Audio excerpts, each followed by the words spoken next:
естуімше қасқырды буындырып өлтірді дейді.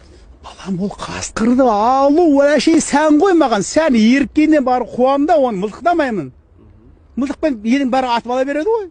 А мен оны қуып жүріп, ана шашайды ғой. Қуғасын шашайды. Әкеп мына тобылың арасы шидің арасына кіреді. Мен жүгіріп барам да оны аяқта жазда керізбейді ғой. Үстімде ана шапан. Жазда шапан киіп жүрем. Барамда ол маған жүгіреді шидің арасына. Барамда теуіп өтіп әйтпесе құйрығына бір аяғын тисе ол ұрып өтіп тастаймын оны. Сөйткесіне отырып алғанда буындырып өтір салам.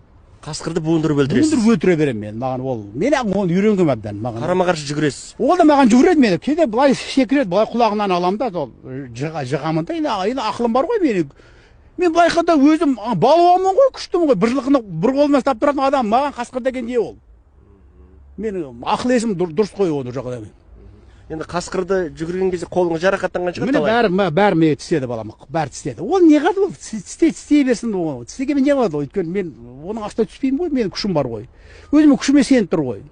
Неше қасқырды мылтықсыз буындырып өлтірдіңіз? Енді балам енді өтірік айтпай қой енді.